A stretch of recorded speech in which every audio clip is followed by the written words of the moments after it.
Orion is getting ready to launch.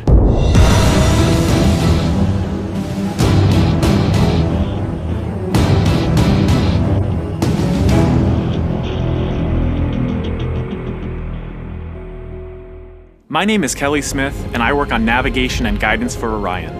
Orion is NASA's next-generation spacecraft. Built with versatility in mind, it can take astronauts deeper into space than we've ever gone before, to an asteroid or even onto Mars.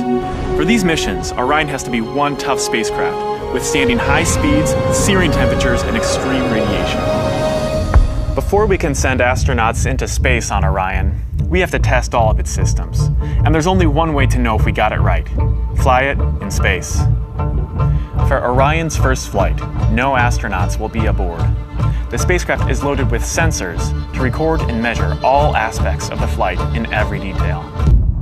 It all begins with launch aboard a Delta-4 Heavy rocket.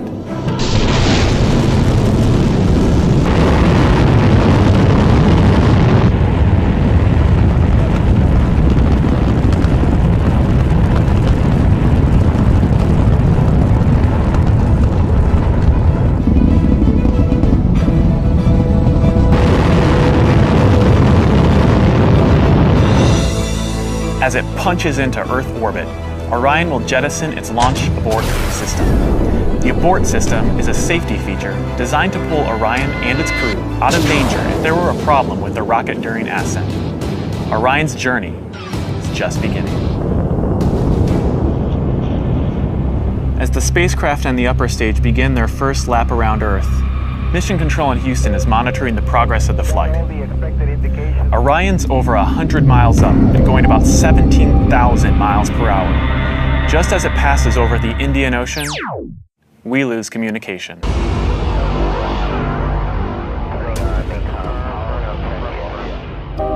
This is expected.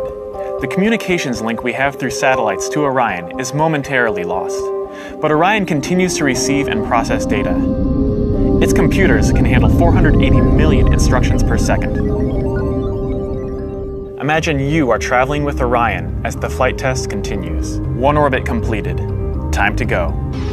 The upper stage of the rocket fires again. Like the setup for a roller coaster ride, this is the big climb we've been waiting for.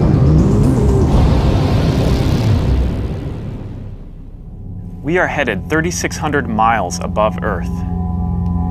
15 times higher from the planet than the International Space Station.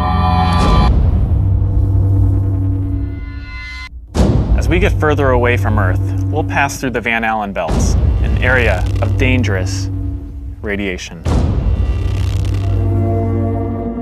Radiation like this could harm the guidance systems, onboard computers, or other electronics on Orion. Naturally, we have to pass through this danger zone twice, once up and once back. But Orion has protection. Shielding will be put to the test as the vehicle cuts through the waves of radiation. Sensors aboard will record radiation levels for scientists to study. We must solve these challenges before we send people through this region of space. For this flight, it's time to head home. The upper stage of the rocket triggers separation. Orion's jets fire to turn it into the proper position to re-enter Earth's atmosphere.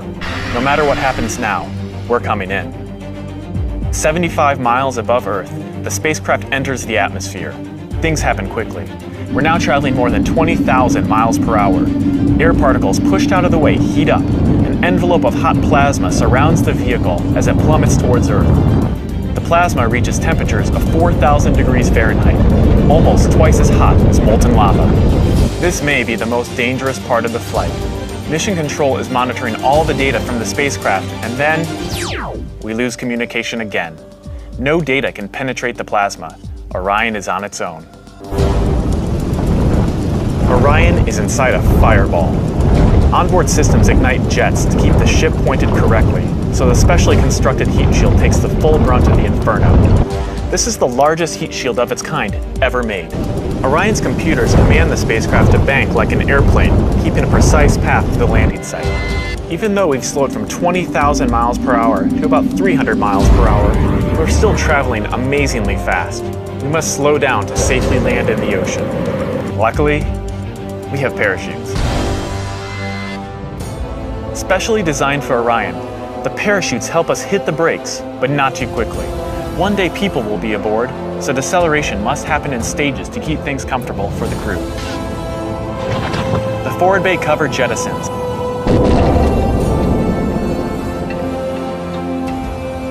Two drogue chutes deploy and slow the returning spacecraft down to 175 miles per hour.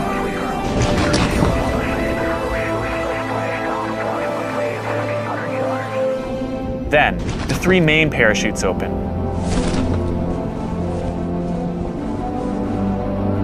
Once fully engaged, this canopy would cover an American football field.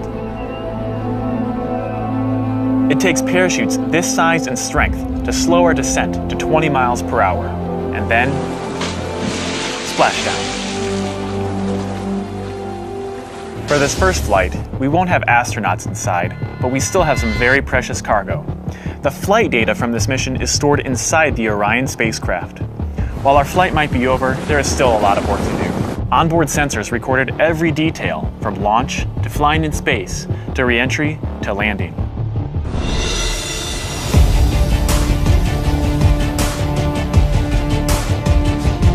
Flight tests are difficult and complex, but they give us confidence that the systems we have designed work under real flight conditions. It's great to be a part of this first space flight for Orion, and we're looking forward to beginning a new chapter in human space exploration.